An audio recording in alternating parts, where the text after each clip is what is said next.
Todos en la vida tenemos cicatrices. ¿Cuántas cicatrices tienes en tu cuerpo? Yo tengo dos. Una tú no lo puedes ver, probablemente. Lo tengo aquí en el dedo, recuerdo de mi infancia. Un día estaba en una mesa, era de noche, y quería cortar una perla muy pequeña con una tijera muy filuda. Mamá me decía, deja de hacer eso. Pero yo insistentemente continuaba haciendo eso. Hasta que, por presionar aquella perla que era dura, no solamente corté la perla, sino también corté parte de este dedo. Una cicatriz que jamás se va a borrar. Ha pasado mucho tiempo, han pasado muchos años y lo llevo con recuerdo. Recuerdo de una decisión equivocada o recuerdo de no obedecer a mamá en el momento que ella me dijo que yo no hiciera. Hay otra cicatriz que yo llevo en la pierna. Cuando aprendí yo a manejar bicicleta, me dieron todas las indicaciones, pero alguien me dijo, a menos que no te des el primer golpe, tú no habrás aprendido a manejar. Yo también obedecí eso. Y esa cicatriz tampoco se puede borrar. No sé cuántas cicatrices tienes tú en la vida. No sé cuántas cicatrices tienes tú en el cuerpo. Cada cicatriz te marca un recuerdo que jamás podrás olvidar. Pero las cicatrices más grandes no se llevan en el cuerpo. Las cicatrices más grandes se llevan en el corazón. Estoy hablándote para ti, María, para ti, Elena, que tienes el corazón hecho pedazos porque alguien te abrió una herida. Con el tiempo quedará una cicatriz, pero va a quedar una cicatriz. Hay muchas heridas abiertas, hay otras heridas cerradas, hay cicatrices que nosotros mismos lo hemos provocado por nuestras malas decisiones y hay otras cicatrices que otras personas la abrieron en nosotros. Y vamos a estar cargando durante toda una vida aquellas cicatrices. Esas cicatrices nosotros los llamamos de otra manera. No lo llamamos cicatrices. No vamos diciendo por la vida, hey, yo tengo cicatrices en el corazón. No, nosotros esas cicatrices los llamamos fracasos. Entonces ahora yo puedo escuchar a una mujer que viene y me dice, pastor, yo no sé qué hacer porque acabé con mi matrimonio. Un fracaso matrimonial es una herida, es una cicatriz, pero los seres humanos los llamamos fracasos. Más de una vez escuché, pastor, ya no sé qué hacer, estoy con el corazón hecho pedazos. La persona en quien deposité toda mi confianza acaba de fallarme, acaba de traicionarme. Es una herida abierta que nosotros llamamos un fracaso. Todos en la vida tenemos fracasos. Todos en la vida tenemos cicatrices y tenemos heridas. La pregunta es, ¿por qué algunos detrás de los fracasos sacan lecciones y otros se derrumban? ¿Por qué algunos intentan, fracasan y desisten, mientras que otros intentan, fracasan y continúan? ¿Por qué? ¿Cuál es la diferencia y cuál es nuestra actitud frente al fracaso?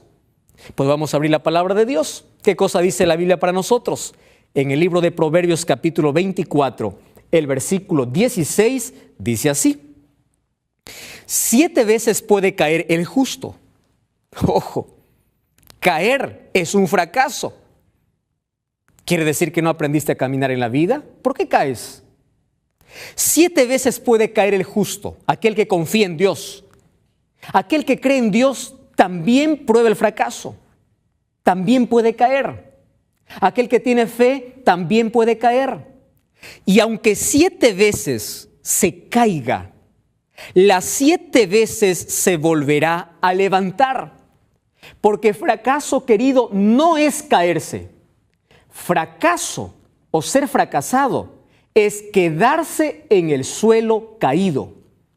Un evento de la vida puede darte un fracaso, pero fracaso no es caer, fracaso es no levantarse. Porque la Biblia dice, si el justo se cae, nuevamente se levanta. Entonces, eso no llama fracaso. Eso se llama lecciones en la palabra de Dios. Eso se llama aprendizaje en la Biblia. Pero el texto continúa diciendo, pero los impíos, cuando caen, quedan allí en el mal, quedan en el pecado. ¿Sabes? Cuando una persona fracasa, hay dos maneras de poder enfrentarlo. La primera manera es negando, diciendo, nunca yo fracasé. Ese es un corazón orgulloso, alguien que no admite sus errores, alguien que para culpando a todo el mundo y dice, yo no fracasé, por culpa de él yo fracasé.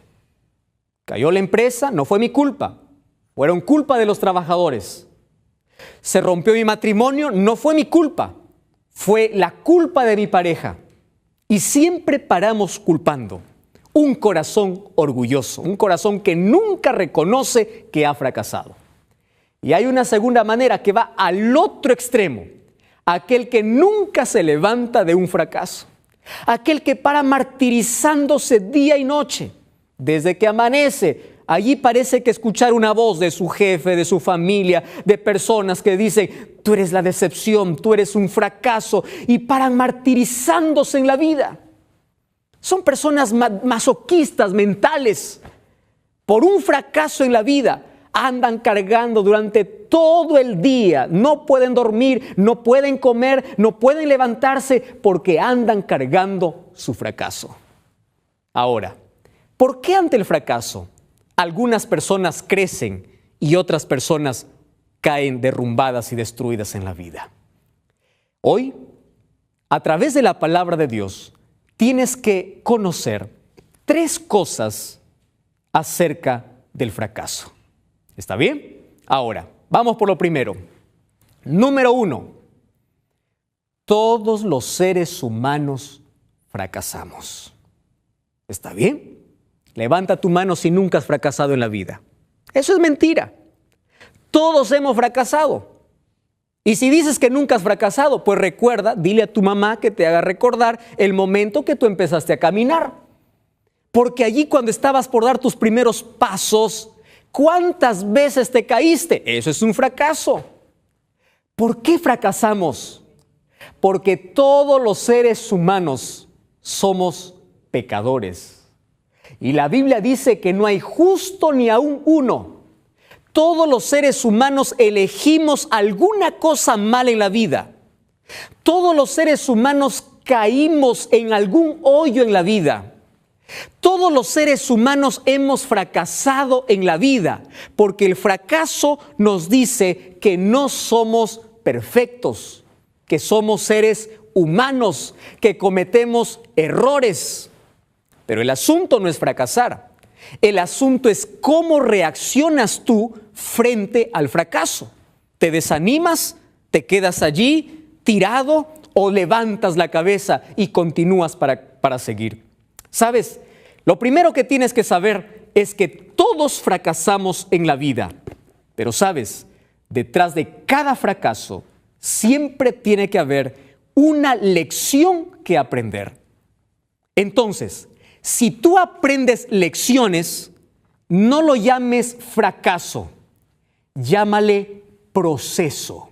Cambia ahora entonces en tu cabeza, en tu estructura mental, esa palabra. Si tú caíste y aprendiste lecciones en la vida, entonces no es un fracaso, es un proceso de aprendizaje. Porque mientras estabas caído, aprendiste a depender de Dios. Mientras estabas en el suelo, aprendiste a mirar al cielo. Visité hace algún tiempo a alguien que me pidió para orar cuando estaba en el hospital. Y era una mujer que estaba con cáncer en la fase terminal. Y ella me decía, pastor, yo estoy tan tranquila que solamente quiero que ore para que yo pueda morir en paz. ¿Sabe por qué? Porque gracias a este cáncer, yo aprendí a confiar en las promesas de Dios. Antes leía la Biblia, pero hoy leo cada promesa que Dios tiene para mí y hago mía esa promesa. Me siento en paz con Dios.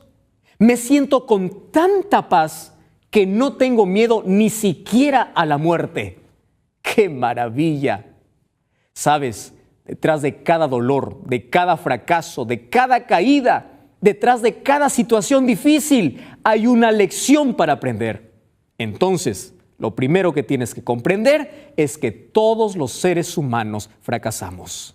Todos los seres humanos en alguna área de la vida hemos fracasado. Pero hay una segunda lección. Y la segunda lección es que todo fracaso siempre va a traer dolor al corazón. Y esto no es novedad, pastor. Es verdad, el fracaso nos trae dolor. Pero hay un problema. Es que nosotros, cuando enfrentamos el dolor, parece que estuviésemos solos en la vida. Y allí comienza nuestra derrota. Porque como creemos que estamos solos, nos lamentamos, nos quejamos y preferimos seguir allí tirados en el suelo, en el piso, en la arena de la vida. No nos atrevemos a levantar los ojos al cielo. ¿Sabes? Es verdad que el fracaso trae dolor, pero recuerda lo que la palabra de Dios dice. El libro de Salmos capítulo 34, versículo 18 dice: cercano está Jehová a los quebrantados de corazón. Entonces te voy a hablar a ti que tienes el corazón herido, a ti que acabas de perder un trabajo, a ti que todo el mundo te ha dicho que eres un fracaso en la vida. Dios está cerca a ti. Él es tu refugio, Él es tu consuelo. Y para eso hay una medicina. ¿Sabes qué? Filipenses el capítulo 3, el versículo 13 dice así: no que yo ya lo haya alcanzado, ni que ya sea perfecto. ¿Sabes por qué nos duele fracasar? Porque cuando fracasamos nos hace ver nuestras imperfecciones y nosotros queremos pensar que somos perfectos. Y la Biblia dice: no creas que eres perfecto, pero hago una cosa: olvido lo que queda atrás y me extiendo a lo que está adelante. Qué maravillosa promesa y qué maravillosa palabra de Dios. Aunque el fracaso me trae dolor, aún con el dolor yo me levanto porque tengo una meta. Yo tengo que continuar. ¿Sabes? El mundo nos ha enseñado una lección peligrosa. Algunos dicen que tener fracaso en la vida es no tener dinero. Así que cuando no tienes prosperidad económica has fracasado en la vida. Y eso no es verdad. Eso es una mentira diabólica. ¿Sabes qué? El mayor fracaso de tu vida es estar perdido. El mayor fracaso de tu vida no es no tener dinero en el bolsillo. El mayor fracaso de tu vida es no tener a Jesús en el corazón, porque ahí estás perdido.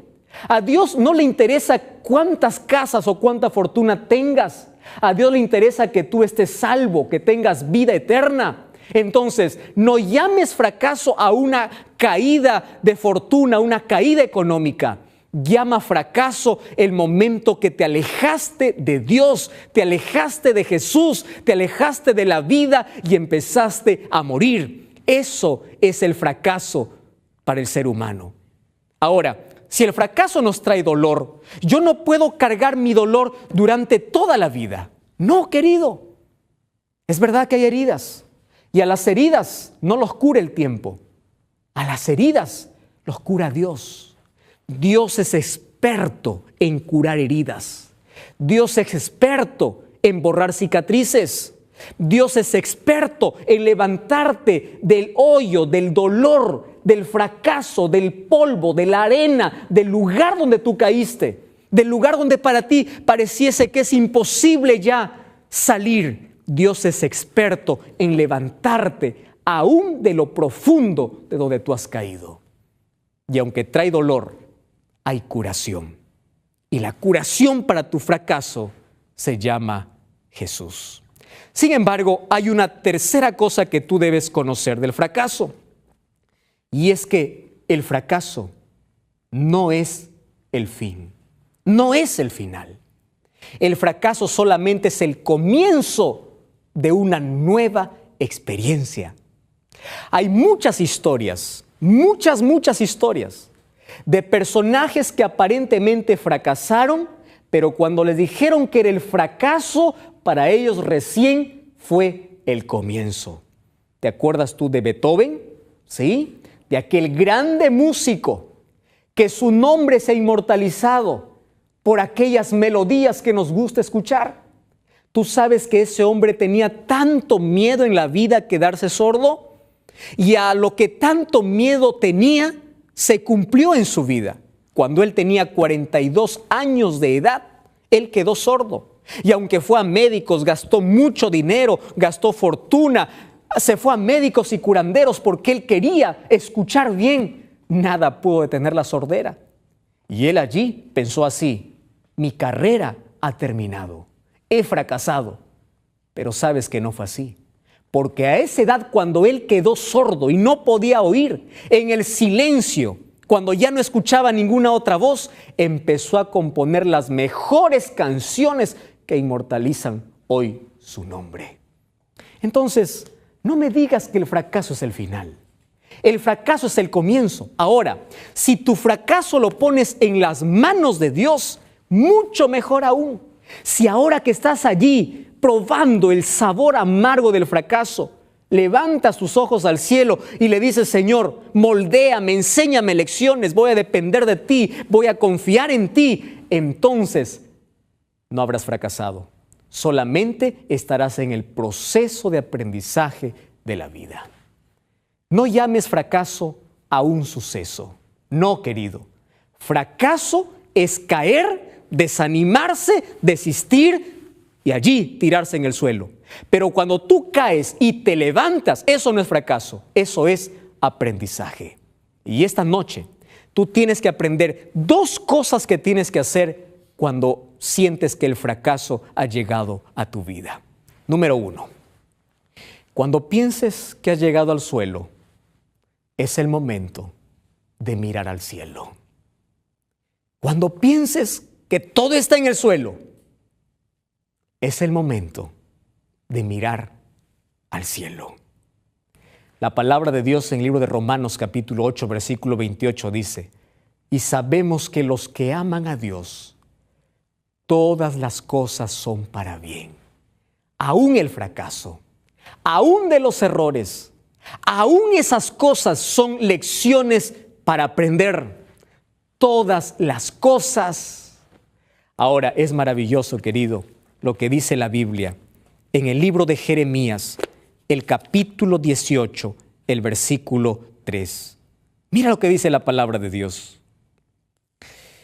Descendí a la casa del alfarero, y he aquí, él trabajaba sobre la rueda. Y la vasija de barro que él hacía se echó a perder en su mano, y volvió a hacer otra vasija según le pareció, y era mejor que la anterior. Entonces Jehová me dijo: ¿acaso no podré yo hacer de vosotros así como este alfarero? Es en el fracaso donde levantamos los ojos al cielo.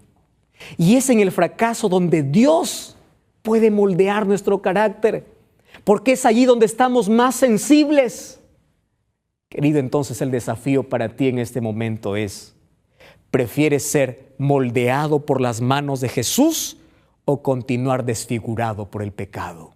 Solo hay dos opciones: moldeado por Jesús o desfigurado por el pecado. Yo prefiero estar en las manos de Dios. Entonces, cuando esté probando el fracaso de la vida, yo le voy a decir al Señor: moldéame, inicia tu trabajo en mí, porque es necesario que nuestro carácter sea pulido. Es necesario que nuestro carácter sea semejante al de Jesús.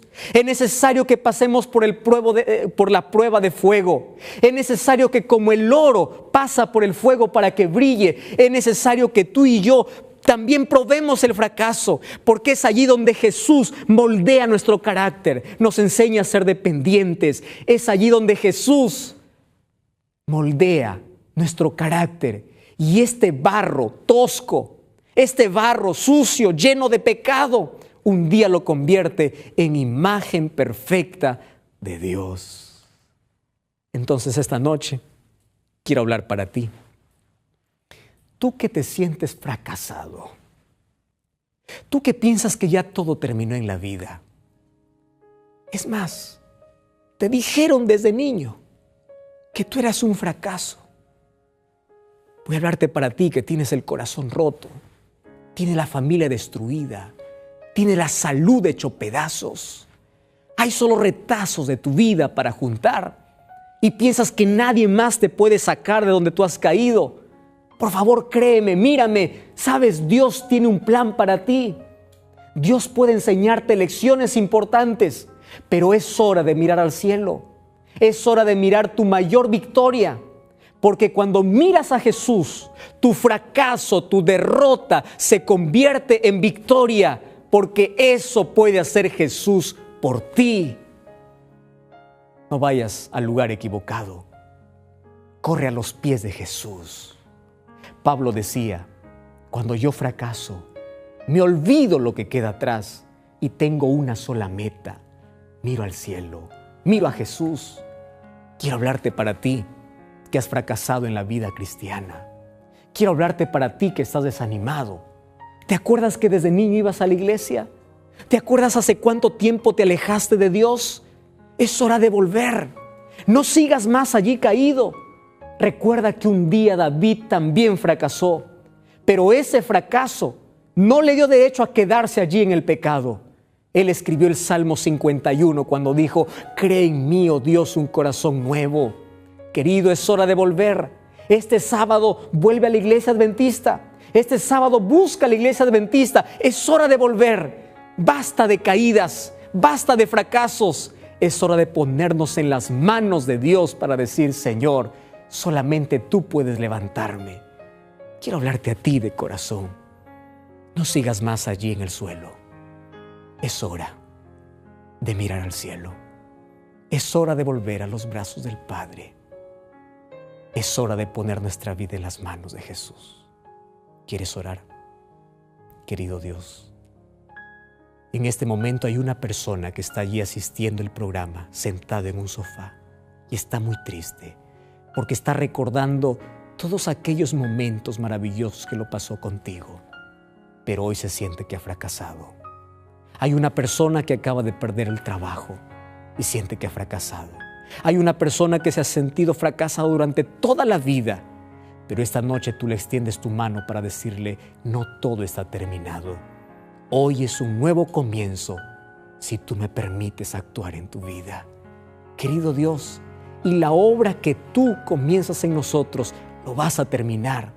Este barro que somos nosotros, tú lo puedes moldear a tu imagen para honra y gloria tuya. Líbranos del fracaso. Y si hemos fracasado, levántanos. Ayúdanos a levantar la frente y a mirar al cielo, a mirar a Jesús, a mirar a la cruz, a mirar nuestra victoria, que la tenemos solamente en ti. Hoy decidimos volver. Hoy decidimos levantarnos de donde hemos caído, porque ponemos nuestra confianza y nuestra fe en Jesús. En el nombre de Jesús. Amén. Gracias por acompañarnos en este programa. Recuerda que la verdad te da libertad y te prepara para la eternidad. Queridos, y hoy entramos a uno de los textos que es tan conocido por todo el mundo cristiano. Mundo cristiano. Yo creo que es uno de los textos más conocidos.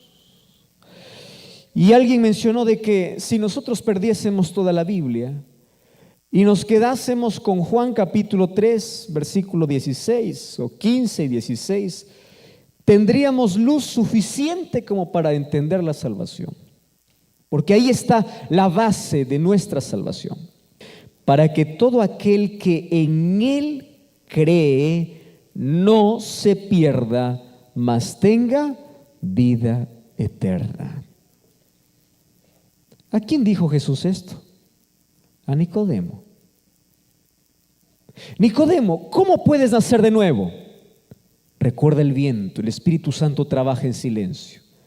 ¿Cómo puedes nacer de nuevo? Recuerda la serpiente que Moisés levantó en el desierto. ¿Para qué? Versículo 15. Todo aquel que en Él cree no se pierda, sino tenga vida eterna. Y ahí viene el versículo 16, que algunos ni siquiera necesitan leer, ¿verdad? Porque está en la mente. ¿Cuántos saben este versículo? ¿Cómo dice?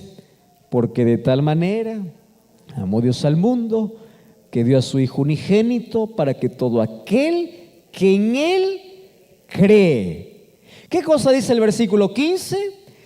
Todo aquel que en Él cree. ¿Qué dice el versículo 16? Para que todo aquel que en Él cree no se pierda, mas tenga vida eterna. Versículo 17. Dios no envió a su Hijo al mundo para condenar al mundo, sino para que el mundo sea salvo por Él. Versículo 18, una vez más, ¿qué dice? El que en Él cree no es condenado, pero el que no cree ya ha sido condenado porque no ha creído en el unigénito Hijo de Dios. Versículo 18 o 19, y esa es la condenación: la luz vino al mundo, pero los hombres amaron más las tinieblas que la luz, porque sus obras eran malas. Todo aquel que hace lo malo aborrece la luz y no viene a la luz, porque sus obras, o para que sus obras no sean reprendidas. El que practica la verdad viene a la luz, para que sea manifiesto que sus obras son hechas de Dios. En el versículo 21 terminó la conversación con Nicodemo. A partir del versículo 22, ahí está contando otra historia. En estos 21 versículos, Jesús es quien termina explicando a Nicodemo. Ustedes saben que en la Biblia no hay muchos detalles de todas las historias. Por ejemplo, aquí yo no encuentro la respuesta de Nicodemo. No la encuentro. No encuentro la despedida de Nicodemo. Solamente encuentro el saludo, ¿verdad? Vino y le dice: Rabí, sabemos que has venido de Dios. Jesús le dice: mira, tú tienes que nacer. Y la conversación de todo ese diálogo es nacer, nacer, nacer y nacer. Le explica cómo nacer, cómo nacer. Le explica la obra del Espíritu. Pero ¿qué me impresiona? En lugar de que Jesús termine haciendo un llamado, ¿verdad? Haciendo una invitación para Nicodemo. Por supuesto que él hace. Pero él se centra en una sola palabra, que es la palabra creer. Versículo 15 dice: todo aquel que en Él cree. Versículo 16: para que todo aquel que en Él cree. Versículo 18: el que en Él cree. Oiga, tan importante es para Jesús creer. Sí, porque la salvación, ¿por dónde comienza? Por creer. Miren, creer parece tan fácil, pero no lo es. Parece fácil. Un día Pablo y Silas fueron encarcelados. Y allí, a medianoche, mientras ellos cantaban, hubo un temblor, un terremoto, las puertas se abrieron. El carcelero pensó que todos los presos habían salido, tomó la lanza, quiso matarse. Y cuando él quiso matarse, apareció Pablo y le dice: no te mates. ¿Por qué? Porque todos estamos aquí. No te mates. Estamos aquí. Y cuando Pablo le dice: todos los presos estamos aquí, nadie ha salido, yo de allí tengo muchas lecciones importantes para que ustedes se den cuenta hasta dónde lleva la palabra creer. ¿Quiénes están en una cárcel? ¿Quiénes están en una cárcel? ¿Quiénes? Aquellos que cometieron algún delito, ¿verdad? Y aunque todos digan que son inocentes, y aunque realmente hay inocentes, Por lo menos todos están allí por haber cometido un delito. ¿Está bien? Ahora, yo te hago una pregunta. ¿Tú has escuchado alguna vez en la historia de este planeta que en algún lugar del mundo las puertas de la cárcel se abrieron y los presos continuaron en sus celdas? ¿Escuchaste eso alguna historia? Imagínate, si estos presos están allí y lo que más anhelan es su libertad, cuando ven una celda abierta, ¿qué cosa es lo primero que hace? Pues huir buscando su libertad. Solo que cuando estos presos escucharon la música de Pablo y Silas, todos se arrepintieron. Presta atención aquí. Al ver el testimonio que dos hombres están siendo presos, siendo inocentes por predicar la palabra de Dios, y al ver de que estos hombres, en lugar de maldecir a Dios, alababan a Dios en medio del dolor, eso era ilógico. ¿Qué cosa es lo más lógico? Imagínate, a ti te apresan o tú vas preso siendo una persona correcta, estás haciendo el bien. Vamos a imaginar que mañana sales a predicar y el policía te dice, mira, vamos a llevarte a la cárcel. Pero no solamente te llevan a la cárcel, antes de colocarte en la cárcel te azotan. Y tú no sabes cómo eran los azotes. Los azotes en ese tiempo, la lengua o la punta de los azotes, no sé cómo lo llaman ustedes a un tipo de azote. Antes se castigaba mucho, ¿no? Y corregía a los niños. En sus países imagino que también existía. No sé con qué nombre, yo no voy a colocar el nombre de mi país. Bueno, pero en la parte final de estos instrumentos que azotaban, tenían huesos de animales y pedazos de plomo. Estaban diseñados para que al primer azote pueda rasgar la vestidura y rasgar la piel. Entonces, Pablo y Silas fueron llevados de manera inocente, fueron azotados. Imagínate, quiero que imagine la escena. Todos los presos están ahí en sus celdas.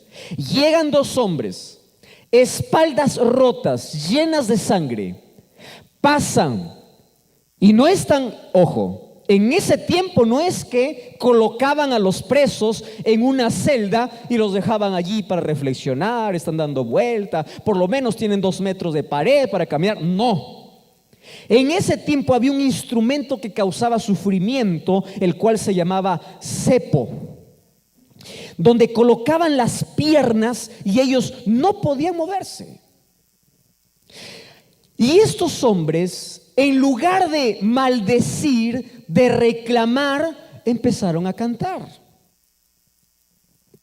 ¿Cómo es posible cantar aun cuando te va mal en la vida? Eso se llama esperanza. Eso lo hace Dios.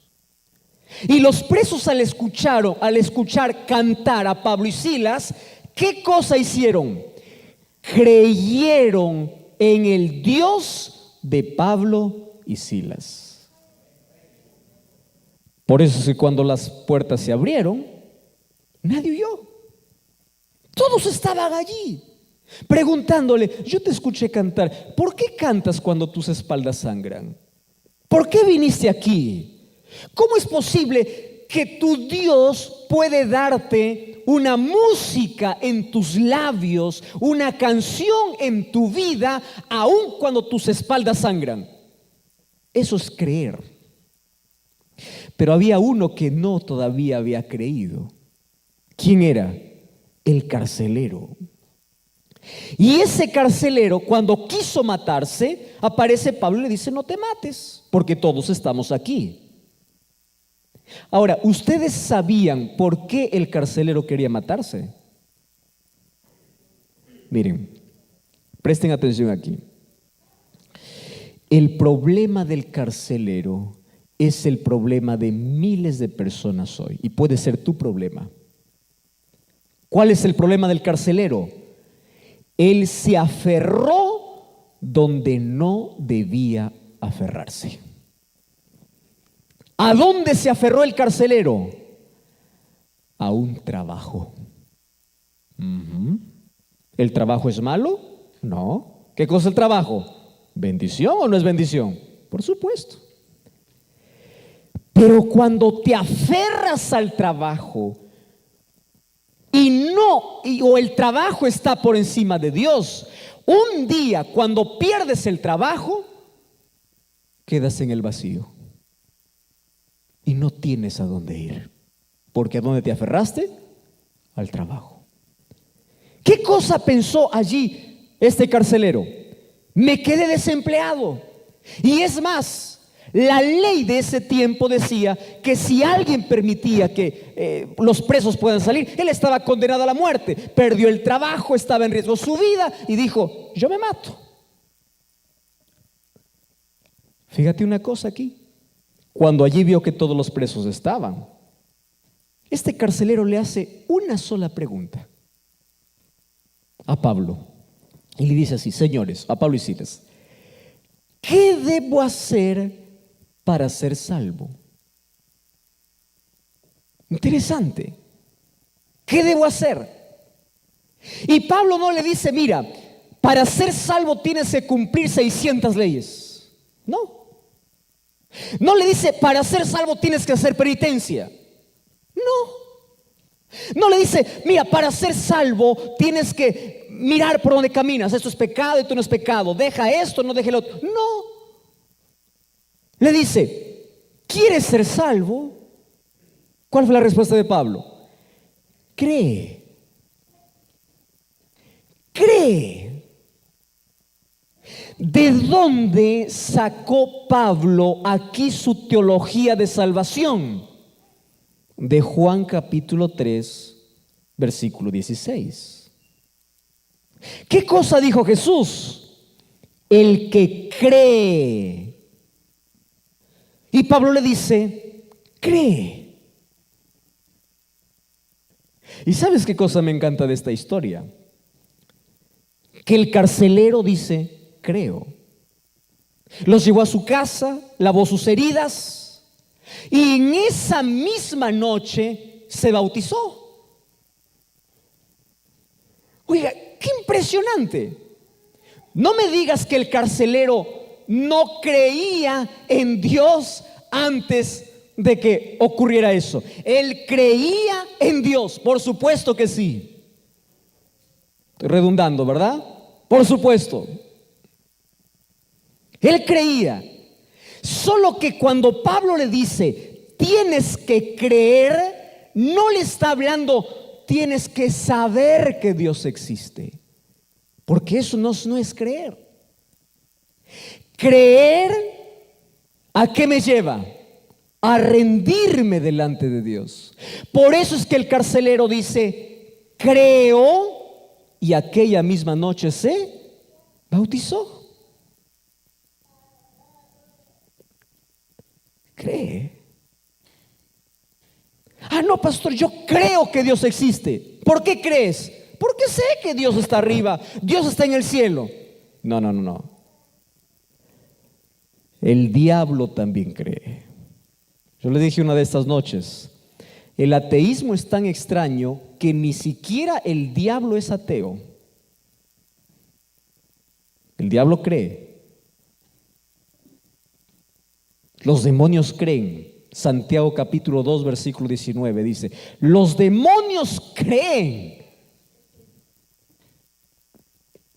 ¿Quiere decir que ellos son salvos? No. Ojo aquí. ¿Qué significa entonces creer? Creer tiene que ver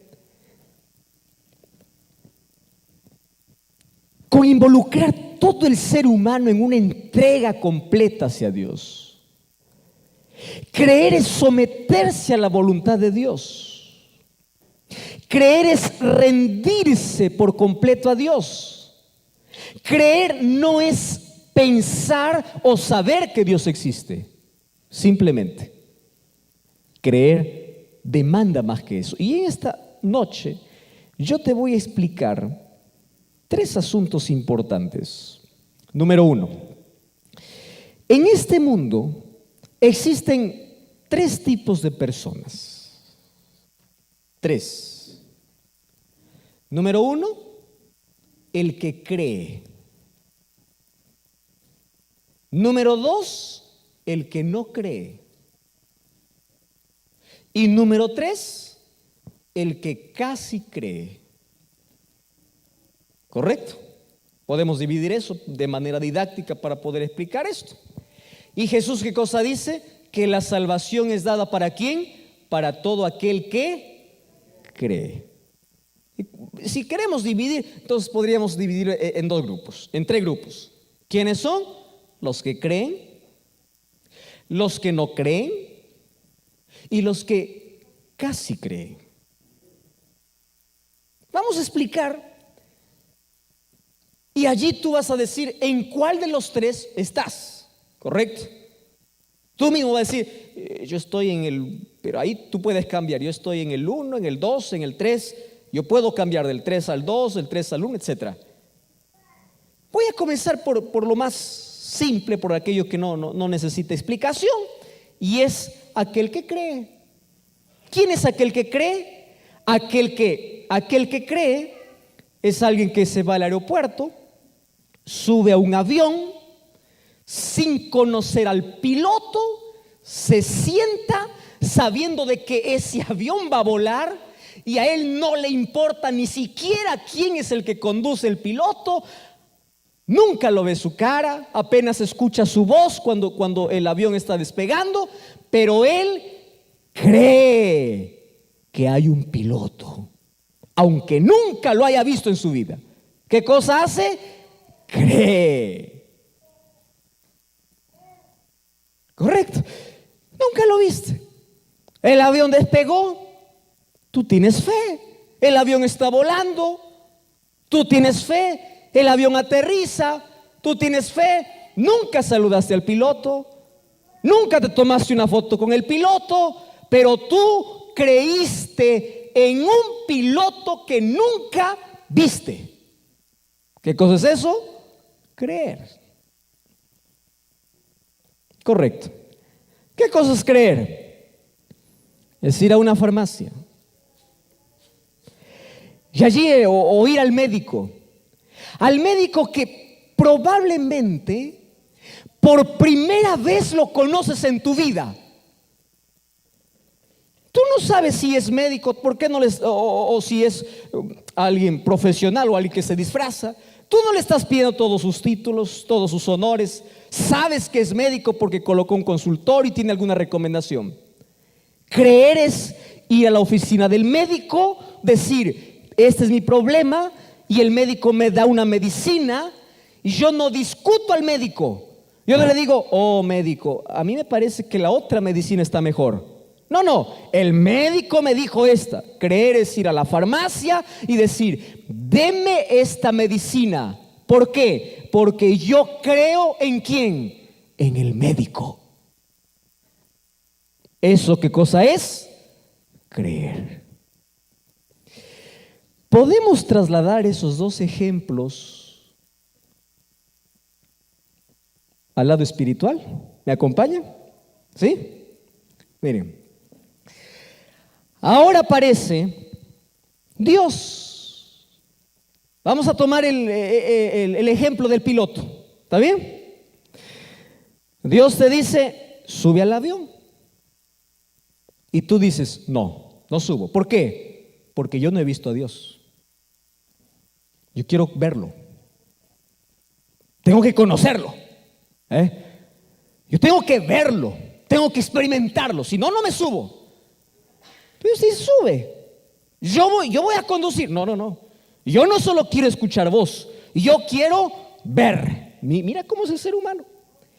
Cree en un piloto que jamás ve, pero no quiere creer en un Dios cuando le llama. Curioso, ¿verdad? Y no está dispuesto a creer. Entonces, ¿quién es aquel que cree? El que cree es aquel que dice, yo no veo el piloto, pero yo sé que este avión me lleva al cielo. Yo me subo porque sé que ahí está Dios. Y sé que ahí está Dios porque yo escucho su voz a través de su palabra. Y yo no necesito evidencias. Yo no necesito saludar al piloto. Yo no necesito darle indicaciones por dónde me debe llevar el piloto, porque el piloto sabe por dónde llevarme. ¿Qué cosa es fe? Es subir al avión, sentarse y creer. Vamos al otro ejemplo del médico. Hay personas que reconocen su situación espiritual y van a Cristo. ¿Quién es Cristo? El médico. Y Cristo le dice, mira, te doy la receta. ¿Dónde está la receta? En su palabra, en la Biblia.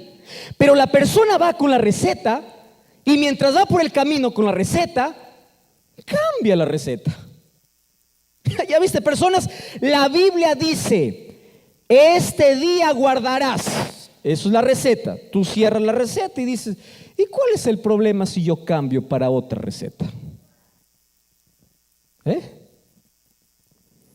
La Biblia me dice, por este camino andarás. Y yo digo, ¿pero cuál es el problema? Lo otro. Préstame atención. Es más fácil creer en un médico y no cambiar la receta que el médico te da, pero qué difícil es aceptar sin discutir lo que Dios me dice en su palabra. ¿Entendiste qué cosa es creer? Creer es ir al médico, aceptar la receta, no cambiar la receta, seguir las instrucciones que el médico me da, porque yo creo en el médico. ¿Se comprendió qué significa creer? Vamos al segundo. No creer. Aquí ya no voy a gastar mucho tiempo, o mejor, nada de tiempo. Aquel que no cree, no cree. ¿Correcto? No cree. Pero lo que sí quiero hablar un poco es del tercer grupo. ¿Cuál es el tercer grupo? El que casi. A ver, vos solamente para recordar. ¿Cuál es el primer grupo? ¿Qué cree? ¿Cuál es el segundo grupo? El que no cree. Yo ahí no tengo nada que hablar. No cree, no cree. Y la Biblia ni siquiera gasta en aquel que no cree. ¿Qué cosa dice? El que no cree ya ha sido condenado. Punto final. Pasemos mejor al otro grupo. Ya ha sido condenado. Ahora, ¿dónde gasta más tiempo la palabra de Dios? En aquel que cree y en el tercer grupo. Porque présteme atención aquí.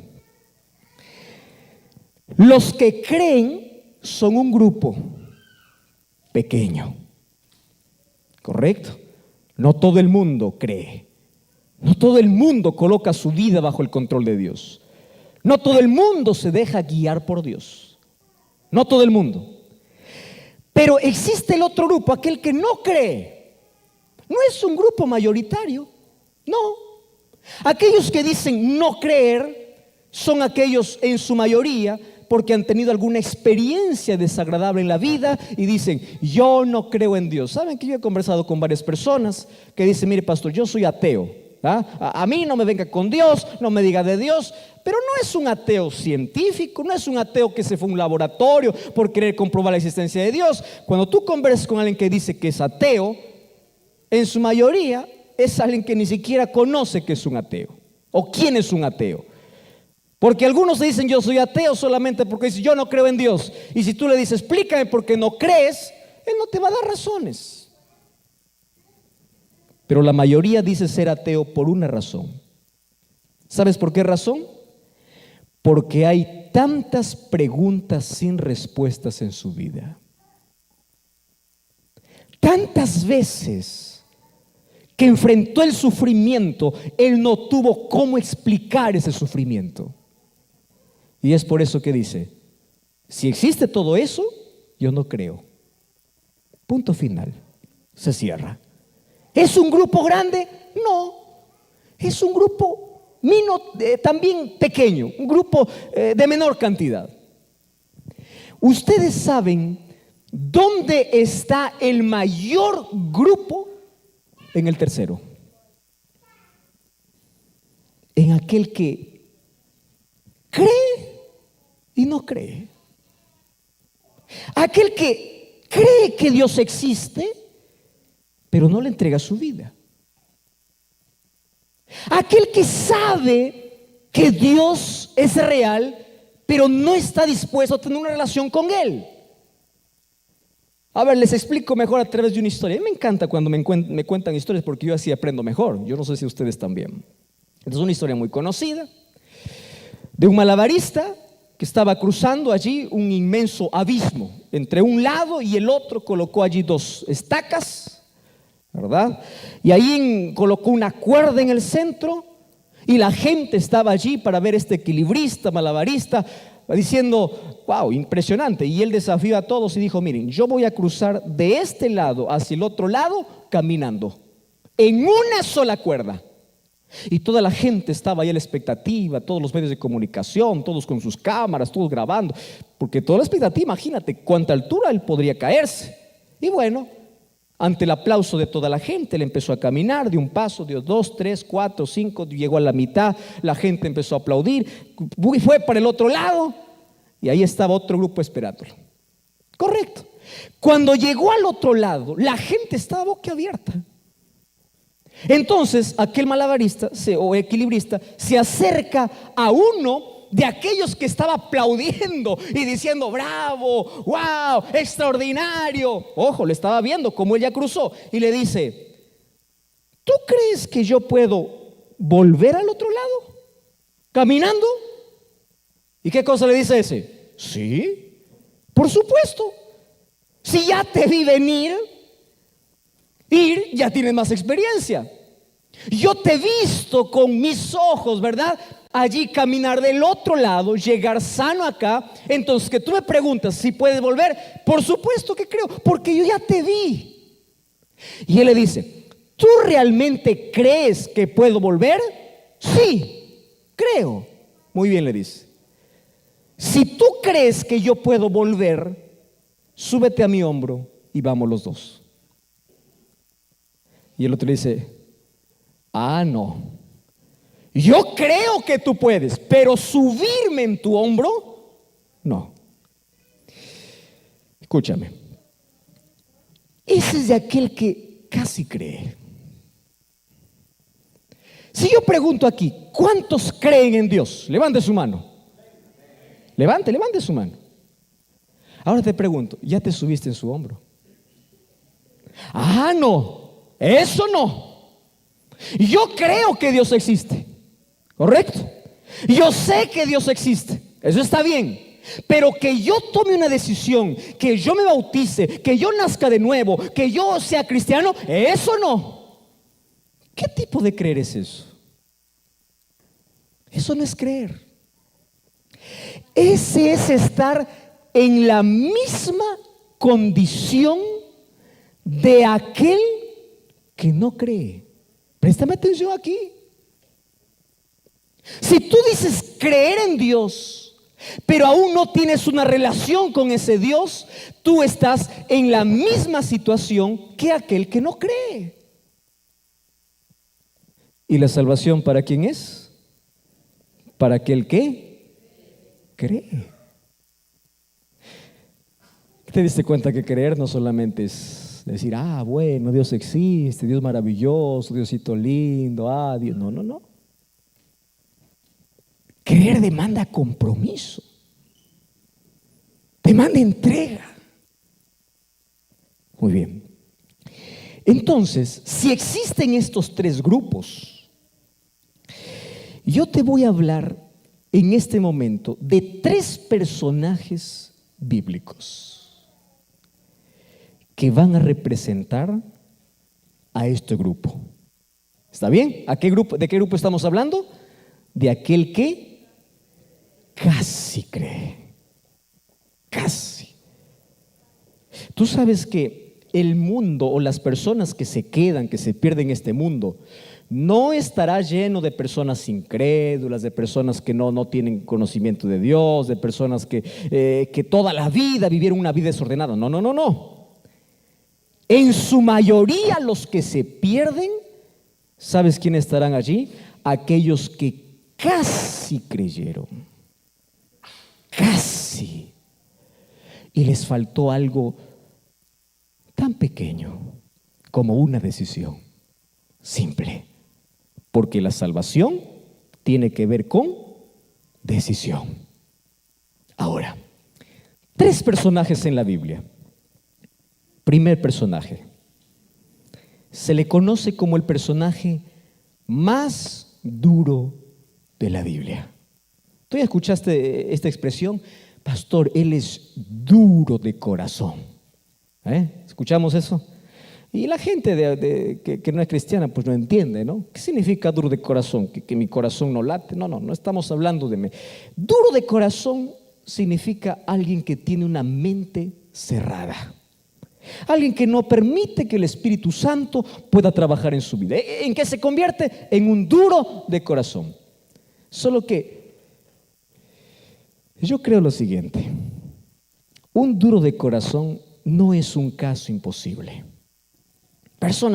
Yo conozco personas que han renegado contra la iglesia, que han maldecido la iglesia, que han hablado cosas contra la iglesia, hoy siendo líderes de iglesia, porque no hay imposible para aquel que dice que es duro de corazón, aquel que dice yo nunca me voy a rendir. Alguien me dijo una vez, pastor, yo jamás seré cristiano. Es una historia larga, por eso no te cuento. Y después de 6 meses me estaba llamando diciendo, por favor, quiero bautizarme. ¿Qué pasó? Algo simple. Solo el dolor tocó su vida y fue suficiente. Uno puede decir lo que sea cuando está bien, hasta que llegue un momento difícil en la vida. Bueno, cortando aquella historia, aquel que dice que es duro, un día se quiebra.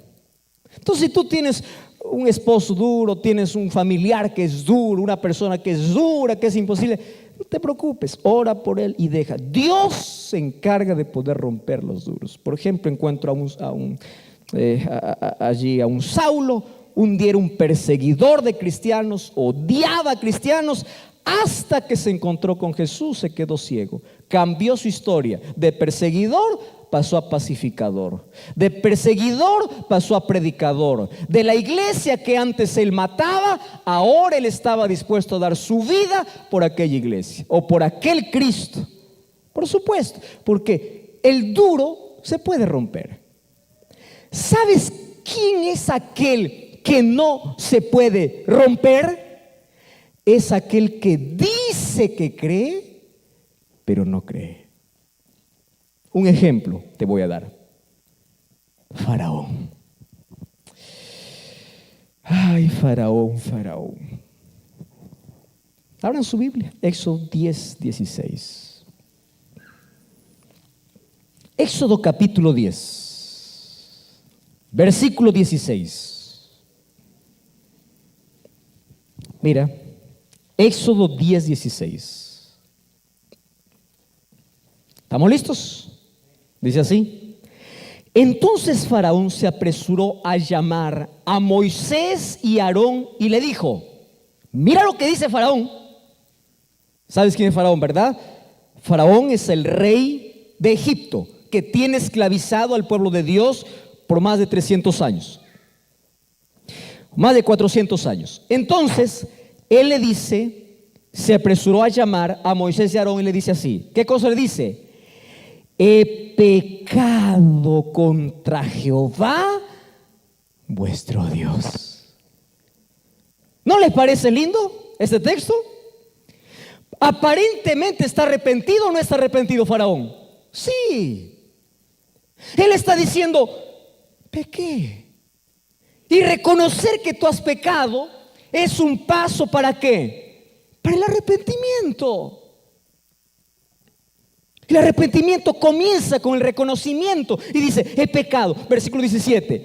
Ahora os ruego que perdonéis mi pecado. Solamente esta vez oren a Dios para que quite de mí esta plaga mortal. Y salió Moisés delante de Faraón, oró a Jehová. Jehová trajo un fuerte viento, quitó la langosta, arrojó al mar, ni una langosta quedó en el país. Y luego Jehová endureció el corazón de Faraón y éste no dejó ir a los hijos de Israel. Yo voy a explicar aquí la palabra Jehová endureció, porque esto para muchos puede confundir. ¿Qué significa Jehová endureció el corazón? ¿Significa que fue Dios que dijo, ahora para que sufra más, yo le voy a endurecer? No. Dios nunca interviene en la libertad del ser humano. Tú y yo fuimos creados libres. ¿Correcto? Libres para servir a Dios o para, si quieres, maldecir a Dios. Libre para amar a Dios, o si quieres vivir en rebeldía con Dios, eres libre. Mas, ¿qué significa Jehová endureció el corazón? ¿Sabes cuál es un ejemplo práctico? Un ejemplo práctico es cocinar, por ejemplo, una olla con diferentes productos. Presta atención acá. Tú colocas fuego en una olla y colocas huevos en la olla. El agua hierve con el fuego y esos huevos, antes de entrar a la olla, ¿cómo eran? Frágiles, ¿verdad? Se quebraban, ¿verdad? Muy bien. Después que pasa por el fuego, ¿cómo salen? Duros. Ahora te pregunto, ¿quién los endureció? El fuego. ¿Están de acuerdo o no? El fuego. Ahora, tú colocas en la misma olla donde los huevos se hicieron duros, colocas papas. ¿Está bien? Colocas papas. Y esas papas con el agua, nuevamente el fuego, lo haces hervir y luego sacas las papas. Ahora te pregunto, antes de que las papas entraran a la olla, ¿cómo eran? Duras. ¿Cómo salieron? ¿Quién los ensuaveció? El fuego. Ahora préstame atención aquí. El amor de Dios y la oportunidad que Dios da a todos los seres humanos, a algunos los endurece y a otros les hace sensibles. ¿De quién depende? ¿Del fuego? No. ¿De quién depende en el caso de la ilustración? De los materiales o de los productos. ¿De quién depende de que el amor de Dios me endurezca o me sensibilice? ¿De quién depende? De mí. Ahora fíjate, Faraón dice, he pecado, ahora sí estoy arrepentido. Pasa la dificultad y nuevamente, ¿en qué se mete Faraón? Se endurece contra Dios. Queridos, yo no llamo las 10 plagas de Egipto. Yo llamo 10 oportunidades que Dios le dio a Faraón para que pueda sensibilizar su corazón. Pero él no escuchó la voz de Dios. Yo conozco personas que dicen, pastor, si yo me sano de esta enfermedad, yo soy cristiano. Se sanan, pasa la enfermedad, pasó. ¿Tú ya te diste cuenta dónde corre la gente cuando hay un terremoto? ¿Tú ya te diste cuenta que aquellos que juraron jamás entrar a una iglesia, cuando se quedaron sin casa, cuando se los llevó todo el huracán, cuando el terremoto cayó todo, ¿dónde está esa gente? En la iglesia. Muy bien, pasa el terremoto, ¿a dónde vuelven? A su vida. ¿Conoces gente que cuando está en crisis viene a la iglesia? Pasa la crisis, ¿a dónde vuelve? A su vida. Y así se acostumbra aquel que escucha la voz de Dios y empieza a jugar con la voz de Dios. Faraones. Yo pregunto, ¿Habrá algún faraón aquí hoy? No lo sé. Es posible. Solo te voy a decir algo. Qué peligroso es escuchar la voz de Dios y jugar con la voz de Dios. Qué peligroso. Primera historia. ¿Cuántas historias te dije? 3. Voy a la segunda. ¿Te acuerdas de Judas? Yo creo que todo el mundo conoce a Judas, no porque lo ha visto, sino porque conoce la historia de Judas. Hasta hoy, a ningún padre he visto que ha colocado a su hijo Judas. No sé si ustedes conocen a alguien. Con los tantos nombres raros que existen, puede existir alguien que se llame Judas. ¿Ustedes saben qué significa el nombre Judas? Judas tiene un significado lindo. Sin embargo, nadie quiere llamarse Judas, porque cuando alguien te dice Judas, aunque sea de sobrenombre, ¿qué cosa te está diciendo? Traidor. ¿Verdad? Porque Judas lo relacionamos inmediatamente ¿con qué? Con una acción. Ahora préstame atención. ¿Quién fue Judas? ¿Quién fue Judas? Seguidor de Jesús.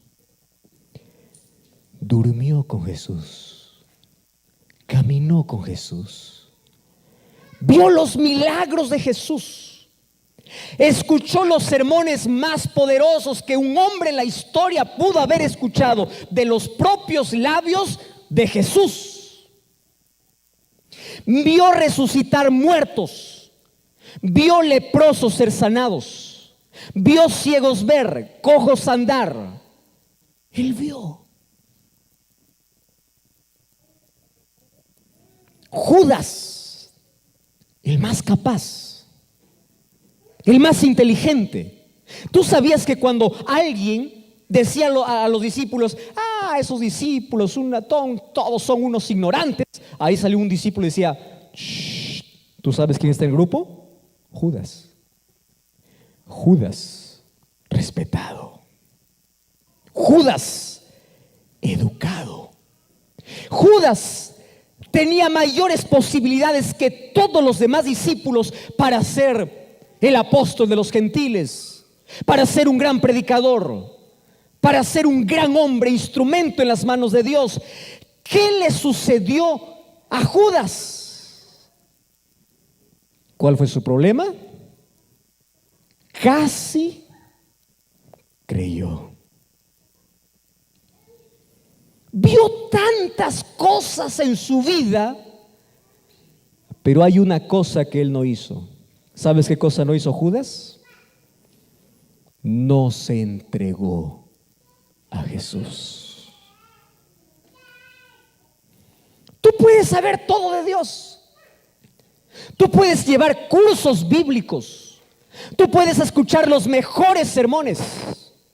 Tú puedes ver milagros en tu vida. Pero aún así, todavía no te has entregado. ¿Quiénes son ellos? Judas. ¿Sabes cuál fue el problema de Judas? 2 problemas. Número 1, se aferró al pecado. ¿Cuál era su pecado? La ambición, poder, dinero. Queridos, ser pecador no es un problema, porque ser pecador, la medicina es Cristo. ¿Sabes qué cosa es un problema? Aferrarse al pecado y despreciar la medicina. Ese sí es un problema. En mi país existe una cinta color marrón que tiene un pegamento dulce que se llama matamoscas. ¿Ustedes lo conocen eso? ¿También existe aquí? Sí, también existe. Bueno, matamoscas fue creado para todo lo que una mosca desea. ¿Qué cosa desea una mosca? Dulce, colocar ustedes han visto con una mosca sienta, ¿verdad? Lava allí sus manos y yo no sé, empieza a chupar, empieza a descargar y todo. Y a la mosca le atrae mucho. Imagino que han hecho todo un estudio para que hagan el color incluso, para que coloquen el pegamento, aquello que parece miel, aquello que parece agradable. Muy bien, y tú lo colocas en el lugar donde todas las moscas se reúnen y las moscas se plantan. Y es más, las moscas parece que ven que otra mosca está disfrutando y dice, yo no puedo dejar que ese solo disfrute, yo también me voy, y se planta. Y los primeros segundos son de placer, ¿verdad? La mosca está allí, agradable allí, imagina absorbiendo aquel dulce y todo. Solo tiene un problema. ¿Cuál es el problema? Cuando quiere salir, ya no puede. El diablo hace lo mismo. Solo que el diablo no coloca matamoscas, ¿verdad? Coloca matahumanos.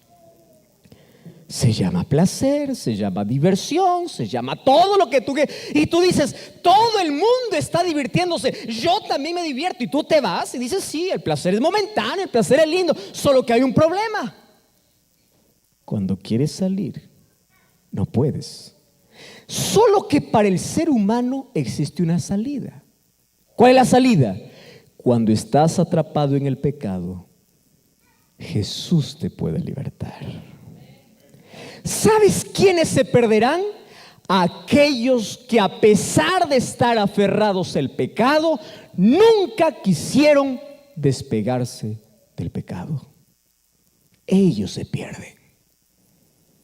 Nadie no va a ir al cielo por las cosas que hizo o no hizo. Vamos a llegar al cielo por cuánto nos rendimos delante de Dios. ¿Cuánto dependemos? ¿Cuál fue el problema de Judas? Se aferró donde no debería aferrarse. ¿Y cuál fue el segundo problema de Judas? El segundo problema de Judas, ¿saben cuál es? Es que él perdió la sensibilidad. Cada vez que escuchaba un sermón de Jesús, él sentía la necesidad, pero él no se entregó. Y yo estoy hablando aquí esta noche para varias personas que escuchan un llamado de Dios. Escuchan una vez, escuchan dos veces, postergan una vez, postergan dos veces. Aquel que se acostumbró a postergar siempre tendrá una nueva excusa para postergar. ¿Y cuál es mi mensaje ahora? Qué peligroso es escuchar la voz de Dios y no entregarse. Termino con la tercera. La Biblia me cuenta de un hombre en el libro de Hechos, capítulo allí 26, versículo 28. Un hombre que se llamaba Agripa. ¿Cómo se llamaba ese hombre? Agripa. Él era un rey, él era un gobernador, tenía autoridad, tenía poder. Un día cuando Pablo se colocó allí delante de él, él expuso su testimonio, él le dijo que hay un Salvador, le predicó acerca de Cristo, le dijo lo que Dios es capaz de hacer por su vida.